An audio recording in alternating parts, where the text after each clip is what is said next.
আসসালামু আলাইকুম বন্ধুরা, সবাই কেমন আছেন? তো আশা করি সবাই ভালো আছেন এবং যে যেখান থেকে আমাদের এই ভিডিওটা দেখছেন আশা করি সবাই সুস্থ আছেন।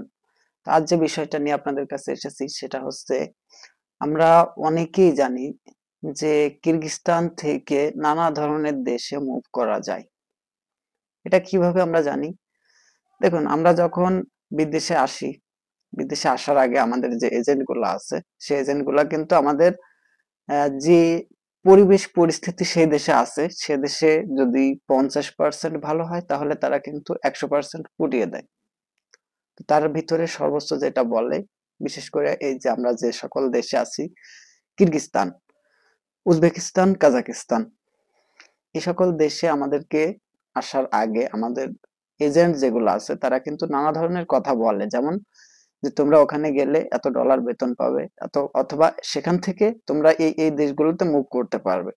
তো আজ আমি আপনাদের কাছে এসেছি এটা নিয়ে যে এই কিরগিজস্তান থেকে কোন কোন দেশগুলোতে মুভ করা যায় এবং কিভাবে, আর মুভ করা যায় কিনা, এই ধরনের কথাগুলো আজ আমি আপনাদের সাথে শেয়ার করতে এসেছি। তো যাই হোক, আশা করি আপনারা ভিডিওটা শেষ পর্যন্ত দেখবেন, কেননা ভিডিওটা যদি সম্পূর্ণ না দেখেন তাহলে আপনারা বুঝতে পারবেন না বিষয়টা। তো ভিডিওটা শেষ পর্যন্ত দেখুন এবং আপনাদের কাছে অনুরোধ করব, আপনারা যারা আমাদের চ্যানেলটি এখন সাবস্ক্রাইব করেননি অবশ্যই সাবস্ক্রাইব করে দিবেন। চলুন বন্ধুরা, বেশি দেরি না করে ভিডিওটা শুরু করি।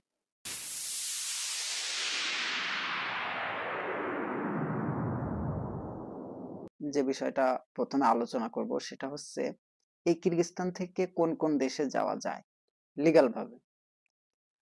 দেখুন, আমি সর্বপ্রথম যেটা বলবো সেটা হচ্ছে, কিরগিজস্তান থেকে নানা ধরনের ইউরোপ দেশে যাওয়া যায়, নানান ধরনের ইউরোপ কান্ট্রিতে যাওয়া যায় লিগ্যাল ভাবে। আর যদি যেতে চান তাহলে টাকা দেখা যাচ্ছে যদি বাংলাদেশ থেকে আহ 10 লাখ টাকা লাগে, এখান থেকে যদি যেতে চান তাহলে হয়তো 7 লাখ 8 লাখ টাকার মতো খরচ পড়ে। এখন আসি কিভাবে আপনারা যাবেন। দেখুন, আপনি যখন এখানে আসবেন, আসার সময় 2 মাসের একটা ভিসা পাবেন।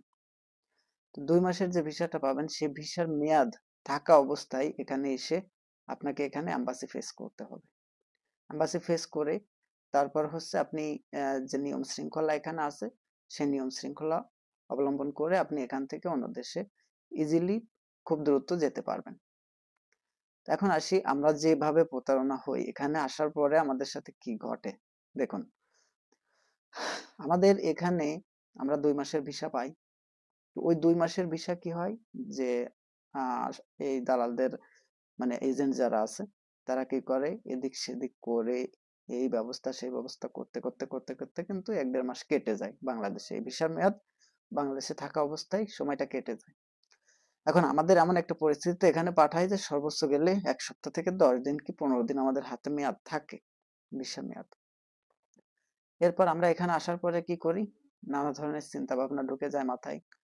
মূলত আমাদের এখানে যে কোম্পানি ফ্যাক্টরির কথা বললে পাঠায়, ওগুলা তো এখানে কিছুই নেই, সবই ভাওতাবাজি, ডুপ্লিকেট।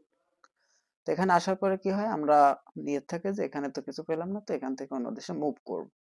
সেক্ষেত্রে আমরা কি করি, যে আমাদের যে ভিসার মেয়াদ আছে এই মেয়াদের ভিতরে তো আমাদের আর সম্ভব হয় না, কারণ একটা দেশে এসে সেখান থেকে অন্য দেশে মুভ করতে গেলে নানা ধরনের দৌড়াদৌড়ি ঝামেলা করতে করতে এভারেজ মনে করেন যে 1 মাস কি 1.5 মাসের মতো সময় লেগে যায়। তো আমরা কি করি, আমরা আমাদের যে ভিসা মেয়াদ অল্প দিন আছে, আমরা চেষ্টা করি এই মেয়াদের ভিতরে দেখি ভিসা এক্সটেন্ড করানো যায় কিনা, মানে ভিসা মেয়াদ বাড়িয়ে থেকে অন্য কোনো দেশে মুভ করা যায় কিনা, এই বিষয় নিয়ে আমরা কি করি, একটু চিন্তা ভাবনা করে তারপর আমরা কিন্তু আমাদের এজেন্টের সাথে সেভাবে কথা বলি যে ভাই আমার ভিসার মেয়াদ বাড়িয়ে দাও, যেভাবে হোক আমি আমার ব্যবস্থা করে নেব।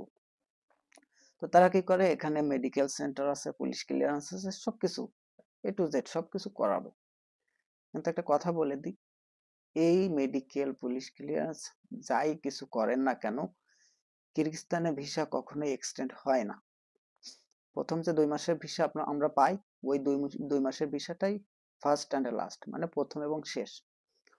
ওই ভিসা এক্সটেন্ড করানোর কোনো সামর্থ্য এখানে নেই, কেননা এখানে সে নিয়ম শৃঙ্খলা নেই যে আমরা সেই ভিসাটার মেয়াদ চেঞ্জ করব।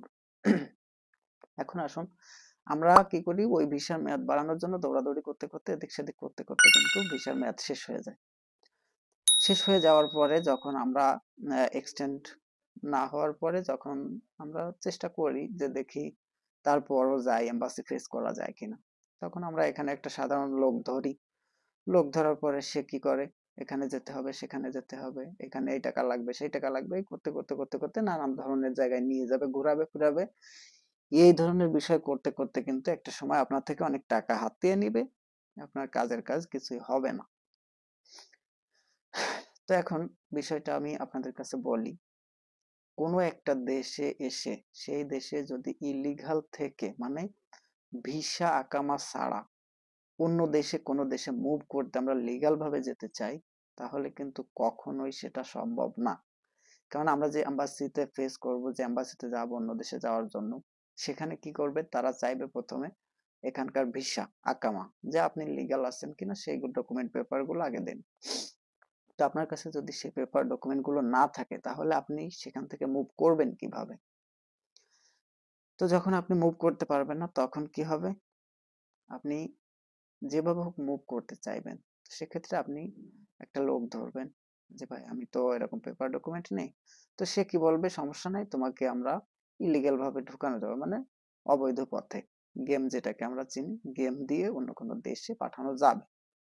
এই কথা বললে আপনাকে কি করবে, দেখা যাচ্ছে একটা বাজেট দিবে, 2 লাখ 3 লাখ টাকা একটা বাজেট দিবে, যত টাকা দিলে তোমাকে নিয়ে যাবো।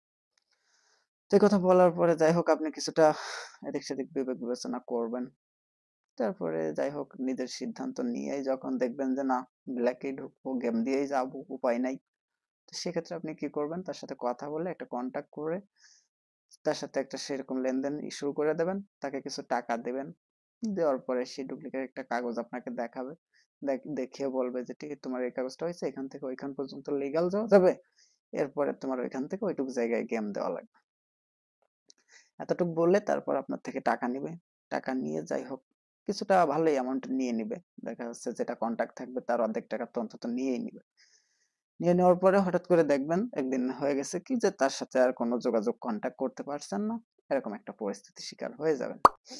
তো কি হবে, এই যে যে টাকাগুলো খরচ করে এদেশে এসেছেন সেই টাকাটাও জলে যাবে, তারপরে এখান থেকে আপনি মুভ করার জন্য যে টাকাটা দিচ্ছেন সেটাও জলে যাবে।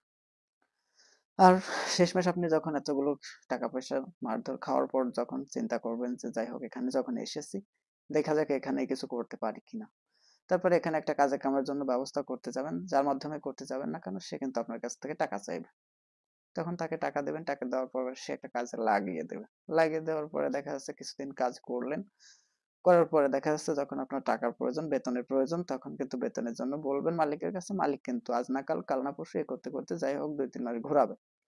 ঘোরানোর পরে কি হবে, এরপরে আপনাকে দেখা যাচ্ছে যে অনেক টাকা হয়ে গেছে, এরপরে আপনি যখন টাকা চাইবেন দিবে না, তখন তার সাথে একটু যাই হোক রাগারাগি করতে যাবেন, সেই সময় কিন্তু আপনি একটু বিপদে পড়ে যাবেন। যেমন বিপদটা হচ্ছে, আপনার ভিসা নাই, আকামা নাই, কিছু নাই, সে কিন্তু সবই জানে, যেখানে কাজ করবেন সেখানে সুপারভাইজার হোক মালিক হোক সে সবই জানবে। তো সে অবশেষে কি করবে, আপনাকে নানা ধরনের হুমকি ধমকি দিবে, যে যদি এই নিয়ে বেশি বাড়াবাড়ি করো তোমাকে পুলিশে দেবো অথবা মারধর করবো, এই ধরনের নানা ধরনের ঝামেলা করবে। তো এই বিষয়গুলো নিয়ে আমার ভিডিও ডেসক্রিপশনে নানা ধরনের ভিডিও আছে, আপনারা চাইলে সেগুলো দেখতে পারেন, যে এখানে কত ধরনের সমস্যায় মানুষ পড়েছে, সকল ধরনের ভিডিও আমার ডেসক্রিপশনে দেওয়া আছে। কেউ 8 মাস, কেউ 10 মাস, কেউ 5 মাস, কেউ 6 মাস কাজ করেছে, বেতন পায়নি, অবশেষে মারধর খেয়ে যেভাবে হোক পরিশ্রম করে ধার দেনা করে হোক বাংলাদেশে চলে গেছে। নানা ধরনের ভিডিও পাবেন আমাদের চ্যানেলে। তো যাই হোক আপনারা যারা এখানে এসে অন্য কোনো দেশে মুভ করতে চান তাদেরকে বলবো, যদি মুভ করার থাকে তাহলে ভিসা পাওয়ার সাথে সাথে প্রেসার দিন এজেন্টদের, দ্রুত আসুন, দ্রুত আসার পরে তারপরে এখানে এম্বাসি ফেস করে লিগ্যাল ভাবে যেতে পারবেন। তো যদি এখান থেকে যেতে চান তাহলে আমি বলবো যে এখান থেকে যে টাকা আপনি বিদেশে অন্য দেশে যেতে চাইবেন সেই টাকায় বাংলাদেশ থেকে ইজিলি ভালো করে যেতে পারবেন। কারণ এখানে আসতে যে টাকা খরচ যাবে সেই টাকা প্লাস এখান থেকে অন্য কোনো দেশে যেতে চাবেন, এই টাকা মিলিয়ে আবার দেখবেন যে এর থেকে বাংলাদেশ থেকে যাওয়া অনেক ভালো। তো যাই হোক আপনাদের আশা করি বুঝতে কোনো সমস্যা হয়নি, বিষয়টা আপনাদের কাছে বোঝাতে পেরেছি। যদি বিষয়টা বুঝে থাকেন তাহলে অবশ্যই ভিডিওতে একটা লাইক করবেন, আর তারপরেও যদি কিছু জানার থাকে তাহলে অবশ্যই কমেন্ট করবেন। তো যাই হোক বন্ধুরা, আপনারা যদি এই ভিডিওটা থেকে কিছু বুঝে থাকেন, শিখে থাকেন, তাহলে আপনাদের কাছে অনুরোধ করব আপনারা আমাদের এই চ্যানেলটিকে সাবস্ক্রাইব করে দিন, পাশে থাকা বেল আইকনটি অবশ্যই প্রেস করে দিবেন। এই ধরনের নানা ধরনের ভিডিও আমাদের চ্যানেলে পেয়ে যাবেন ইনশাআল্লাহ। তো সবাই ভালো থাকবেন, সুস্থ থাকবেন। আসসালামু আলাইকুম।